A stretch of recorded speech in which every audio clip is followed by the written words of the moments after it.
Hello students. 10th class maths NCERT की book chapter number 1 आपका real numbers, और उसमें एक थ्योरम है root two, square root two is irrational. इस थ्योरम को आज मैं बताऊंगा कि कैसे प्रूव करना आपको। तो बच्चों, वीडियो को ध्यान से देखना, पूरा एंड तक देखना और मेरे चैनल को सब्सक्राइब करना ताकि आप मेरी सभी वीडियोस को इजीली लोकेट कर सकें। तो देखते हैं हम theorem square root two is irrational, इसको हम कैसे प्रूव करेंगे।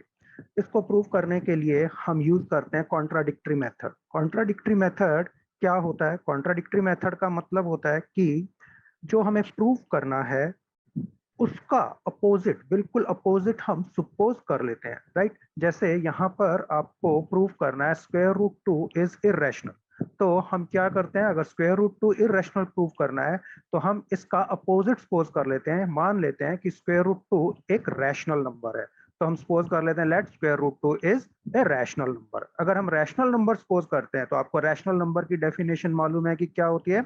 रैशनल नंबर की डेफिनेशन में होता है कि कोई भी नंबर जिसको आप p अपॉन क्यू की फॉर्म में एक्सप्रेस कर सकें, किसी भी नंबर जिसको आप p अपॉन क्यू की फॉर्म में एक्सप्रेस कर सकें, वेयर p और q दोनों ही इंटीजर हो, कि p और q दोनों इंटीजर हैं और q जीरो नहीं होना चाहिए, यानी ऊपर भी आपका कोई इंटीजर होना चाहिए, नीचे भी कोई इंटीजर होना चाहिए, लेकिन डिनोमिनेटर आपका जीरो नहीं होना चाहिए।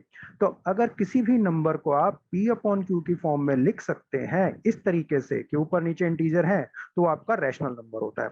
हम अगर जो स्क्वायर रूट टू को रैशनल नंबर सपोज करते हैं तो इसका मतलब क्या है कि हम स्क्वायर रूट टू को p अपॉन क्यू की फॉर्म में लिख सकते हैं। तो हम ले लेते हैं इसमें square root two is equal to p upon q, right. अब लेकिन क्या होता है कि जब आप p अपॉन क्यू की फॉर्म में लिख रहे हैं तो हो सकता है कि p और q में कुछ कॉमन फैक्टर हो, यानी ये लोएस्ट टर्म में नहीं है। जैसे मान लो कि 4/6 ऐसे है तो ये लोएस्ट टर्म में नहीं है, क्योंकि आप इसको कैंसिल करके ऐसे 2/3 लिख सकते हैं। तो हो सकता है कि जब हमने स्क्वायर रूट टू को p अपॉन क्यू सपोज कर लिया है तो ये कॉमन फैक्टर हो, इसमें लोएस्ट टर्म में ना हो, तो इसको हम कैंसिल करके लोएस्ट टर्म में लिख सकते हैं। तो हम क्या कहते हैं कि suppose if there is any common factor, अगर जो यहाँ पर कोई कॉमन फैक्टर है p और q के बीच में, तो इन लोएस्ट टर्म अगर हम इसको लिखना चाहें तो हम इसको ऐसे लिख सकते हैं square root two equal to a upon b. अगर a अपॉन बी लिखते हैं हम इसको और ये लोएस्ट टर्म है, तो इसका मतलब क्या है कि a और b में कोई भी कॉमन फैक्टर नहीं है अदर देन वन, कोई भी common factor other than one नहीं है इसके अंदर। तो इस ऐसे नंबर को हम क्या बोलते हैं? को प्राइम नंबर। तो हमने यहाँ पर क्या कर लिया कि ए और बी को सपोज कर लिया कि ए एंड बी आर को प्राइम नंबर्स। मतलब क्या है? They do not have any common factor other than one. इसके अंदर अदर देन वन और लिख देना अदर देन वन, वन के अलावा, क्योंकि वन तो सभी का कॉमन फैक्टर होता ही है, राइट। अब इसके बाद हम क्या करते हैं कि हम इसको क्रॉस मल्टीप्लाई कर देते हैं। Square root two equal to a upon b, यहाँ तक हमने लिए आ गए थे, तो इसको हम ऐसे क्रॉस मल्टीप्लाई कर दें। b को हम इधर ले जाएं तो हम लिख लेते हैं इसको square root b equal to a। यहाँ पर आने के बाद अब हम इसकी स्क्वेयरिंग बोथ साइड कर दें। स्क्वेयरिंग बोथ साइड करते हैं तो स्क्वायर रूट बी का होल स्क्वायर लिखेंगे। तो आपको मालूम है कि जब हम इसका होल स्क्वायर अगर कर दें यहाँ पर ऐसे, तो रूट टू का स्क्वायर हो जाएगा 2 और बी का स्क्वायर बी स्क्वायर और ए का स्क्वायर ए स्क्वायर। तो दोनों साइड हमने स्क्वेयरिंग बोथ साइड की, तो इसका स्क्वायर करने पर हमारे पास आ गया 2b स्क्वायर, इसका स्क्वायर करने पर आ गया ए स्क्वायर, राइट। अब 2b square equal to a square, इसको हम थोड़ा सा मॉडिफाई करके ऐसे लिख देते हैं a square equal to 2b square. तो हमने इस इक्वेशन को क्या करके लिख दिया? ए स्क्वायर को इधर लिख दिया, 2b स्क्वायर को इधर लिख दिया, तो a square equal to 2b square, इसको हम फर्स्ट इक्वेशन ले लेते हैं। यहाँ पर अब आप देखें कि ए स्क्वायर अगर जो हम 2b स्क्वायर लिख पा रहे हैं, तो इसका मतलब कि अगर हम ए स्क्वायर को लिख पा रहे हैं 2 मल्टीप्लाई बी स्क्वायर, तो b क्योंकि कोई इंटीजर ही होना था, तो बी स्क्वायर आपका इंटीजर है, तो 2 से मल्टीप्लाई किया 2b स्क्वायर, ये एक इंटीजर आ रहा है। तो ए स्क्वायर को अगर हम लिख पा रहे हैं कि 2 मल्टीप्लाई सम इंटीजर, अगर हम ए स्क्वायर को ऐसे लिख पा रहे हैं कि 2 मल्टीप्लाई सम इंटीजर, इसका मतलब कि ए स्क्वायर इस 2 से डिविजिबल है। तो जैसे किसी भी नंबर को आप सपोज करोगे, जैसे मान लो आप 8 लिख रहे हैं, तो 8 को आप लिख पाते हैं 2 इंटू 4, तो इसका मतलब 8 2 से डिविजिबल है। ऐसे ही किसी भी नंबर को, जैसे मान लो 15 लेते हैं, 15 को आप लिखते हैं 3 इंटू 5, इसका मतलब क्या हो जाता है कि ये 3 से डिविजिबल है। तो जो भी नंबर यहाँ पर आ जाता है, तो इसका मतलब क्या होता है कि उससे ये वाला नंबर डिविजिबल है, राइट। तो यहाँ पर हम क्या कहते हैं, a square is divisible by 2। अगर ए स्क्वायर डिविजिबल बाय 2 है तो बच्चों एक और थ्योरम है इसी चैप्टर के अंदर, वो क्या कहती है कि अगर कोई ए पॉजिटिव इंटीजर है और पी कोई प्राइम नंबर है, ए पॉजिटिव इंटीजर और पी कोई प्राइम नंबर, ए हमने कोई इंटीजर लिया, पी एक प्राइम नंबर लिया, इस तरह से है कि ए स्क्वायर इस पी से डिविजिबल है।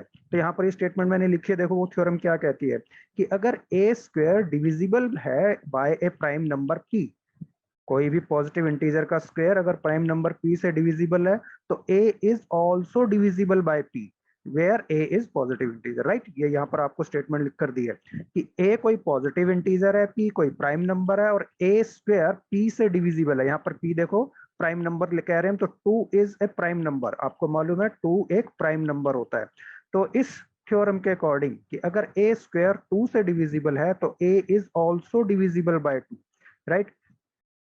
तो इस थ्योरम के अकॉर्डिंग जब हम ये कहते हैं a इज डिविजिबल बाय 2 तो it means we can write a equal to 2m। तो हम a को 2m भी लिख सकते हैं वेयर m इज इंटीजर। जैसे यहाँ पर आपको एक्सप्लेन किया था कि a स्क्वायर 2 से डिविजिबल है, ऐसे अगर a 2 से डिविजिबल है तो यानी a को भी हम इस तरह से लिख पाएंगे a equal to 2m, right. अगर जो हम a इक्वल टू 2m लिखते हैं तो इस 2m को हम इस फर्स्ट इक्वेशन में पुट कर दें, कहां पर पुट करेंगे, यहाँ पर। तो a की जगह 2m पुट करें तो 2m का होल स्क्वायर लिखेंगे और ये equal to 2b square as it is लिख दिया। अब यहाँ पर स्क्वेयरिंग करके हम इसको सिंप्लीफाई करते हैं, 2m का जो होल स्क्वायर है इसको सिंप्लीफाई करते हैं तो हम लिखते हैं 4m स्क्वायर और ये 2b square as it is. अब आप इसको कैंसिल कर देंगे तो ये आ जाता है b square equal to 2m square. तो b स्क्वायर को मैंने यहाँ पर लिख दिया और 2m स्क्वायर इधर लिख दिया, तो b square equal to 2m square हो गया। अब सेम उसी वे में जैसे आपने पहले बताया था a square equal to 2b square में, तो यहाँ पर भी आप कह सकते हैं b square is divisible by 2, right. जैसे पहले आपको एक्सप्लेन किया था कि b square is divisible by 2। अगर b स्क्वायर 2 से डिविजिबल है तो उसी थ्योरम से हम कह सकते हैं b is also divisible by 2।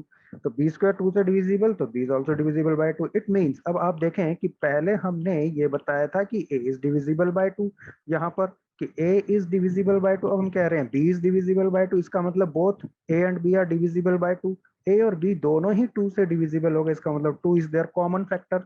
लेकिन हमने क्या सपोज किया था ऊपर कि a और b तो को प्राइम है, यानी इनमें कोई भी कॉमन फैक्टर नहीं है अदर देन 1, लेकिन यहाँ तो कॉमन फैक्टर आ गया आपका 2, तो इट कंट्राडिक्ट्स आवर सुपोजिशन।